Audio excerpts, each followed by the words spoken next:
என்னுடைய குழப்பமே என்னன்னா, தமிழ்நாட்டில் மட்டும் ஏன் அரசியல் முக்கியமா இருக்கு தண்ணியை விட? என்னைய பொறுத்த வரைக்கும் அண்ணன் நயனார் நாகேந்திரோட சேர்ந்து நாங்க ரெடியா சேர்றதுக்கு ரெடியா இருக்கோம்.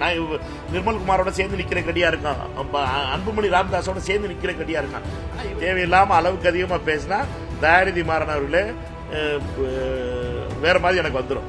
இரு மாநில முதலமைச்சர்கள் பேசுவது என்பது நல்ல முயற்சி. தமிழக முதலமைச்சர் திரு விஜய் அவர்கள் எடுத்திருப்பது புரட்சித் தலைவர் எம்ஜிஆர் எடுத்த நிலையை போல நல்ல நிலை இது. என்னுடைய குழப்பமே என்னன்னா, தமிழ்நாட்டில் மட்டும் ஏன் அரசியல் முக்கியமா இருக்கு தண்ணியை விட?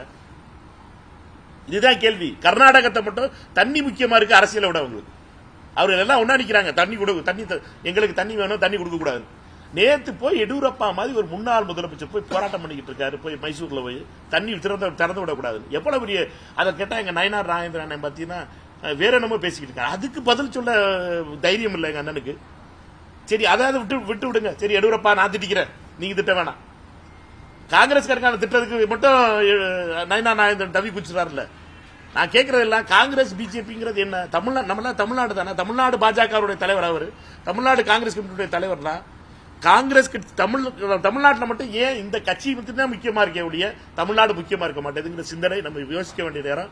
கர்நாடகத்தில் பிஜேபியா இருந்தாலும் சரி, ஜனதாதளா இருந்தாலும் சரி, நம்ம மற்ற கட்சிகளா இருந்தாலும் சரி, எந்த கட்சியா இருந்தாலும். இப்ப அண்ணன் பாமக வேற அங்கே கிளைகள், ஆந்திராவில் கிளைகள் தொடங்கியிருக்காரு.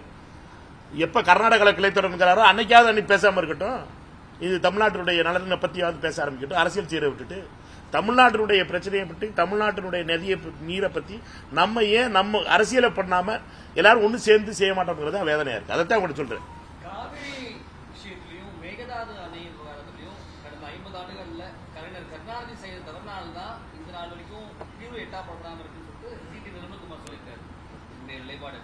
நான் சொல்றது ரொம்ப சிம்பிள். இன்னும் எங்களுடைய பார்வை ரொம்ப தெளிவான பார்வை. நாங்க தமிழ்நாட்டுக்கு தண்ணி முக்கியம், தமிழ்நாட்டுடைய உரிமைகள் வரணும்னு நினைக்கிறோம். எங்களை பொறுத்தவரை எங்க அரசியல் தேவையில்லைன்னு நினைக்கிறோம். கர்நாடகாவில் எப்படி டி.கே. சிவகுமார், எடியூரப்பாவும் ஒன்னா சேர்ந்து, குமாரசாமி ஒன்னா சேர்ந்து தமிழ்நாட்டு அவங்க தனி நிப்பாட்டு பாக்குறாங்களோ அதே மனநிலை தான் நான் இருக்கேன். என்னைய பொறுத்த வரைக்கும் அண்ணன் நயனார் நாகேந்திரோட சேர்ந்து நாங்க ரெடியா சேர்றதுக்கு ரெடியா இருக்கோம். நிர்மல்குமாரோட சேர்ந்து நிக்கிற ரெடியா இருக்கோம். அன்புமணி ராமதாஸோட சேர்ந்து நிக்கிற ரெடியா இருக்கான். ஆனா இவர்கள் எல்லாம் என்ன அரசியல் செய்யறதை விட்டுட்டு நம்மளை பொறுத்த மட்டும் நம்ம எல்லாரும் சேர்ந்து நிக்கிறோம் தான் சொல்றேன். தமிழக முதலமைச்சரை பொறுத்த மட்டும் அவர் தீர்மானத்தை போட்டு எல்லாரும் சேர்ந்தானே நின்னாங்க. எல்லாரும் ஏத்துக்கிட்ட தீர்மானம் தானே. எல்லாரும் ஏத்துக்கிட்டு இதைத்தான் நம்ம ஏத்துக்கிறோம் அப்படின்னு சொன்ன தீர்மானம். அந்த தீர்மானத்திலிருந்து தமிழ்நாடு முதலமைச்சர் தனித்து விடப்பட்டிருக்கிறார் சொல்றது எந்த விதத்தில் நியாயம்? எல்லாரும் தானே தீர்மானம் போட்டோம். எல்லா கட்சிகளும் தானே அதுல இருந்துச்சு. இந்த ஒரு கட்சியில இருந்து எல்லா கட்சிகளையும் பேச வச்சாங்க. எல்லா கட்சிகளும் சேர்ந்து ஒருமித்த கருத்தோடு நிறைவேற்றப்பட்ட தீர்மானம் தான் நம்மளுக்கு பைபிள் மாதிரி இருக்கணும், நம்மளுக்கு குரான் மாதிரி இருக்கணும், நம்மளுக்கு பகவத்கீதை மாதிரி இருக்கணும். அந்த தீர்மானத்தை விட்டுட்டு மச்ச எல்லா பேச்சும் பேசுறமே, இது நியாயமா? அந்த தீர்மானமே தப்புன்னு வெளியில பேசுறாங்களே.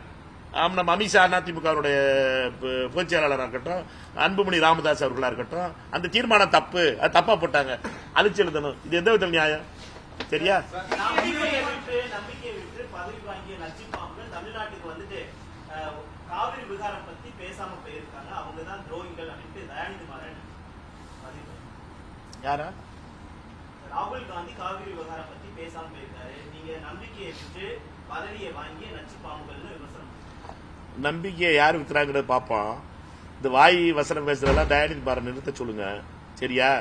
நம்பிக்கையை யார் வித்தா என்ன பண்ண போறீங்கிறத இப்ப 14 அடுத்த வாரம் தெரிஞ்சிடும். தெரிஞ்ச உடனே பார்ப்போம். மக்கள் இதற்காகத்தான் உங்களை உட்கார வச்சிருக்க இடத்துல உட்கார வச்சிருக்காங்க. தேவையில்லாம அளவுக்கு அதிகமா பேசினா தயாநிதி மாறன் அவர்களே வேற மாதிரி எனக்கு வந்துடும்.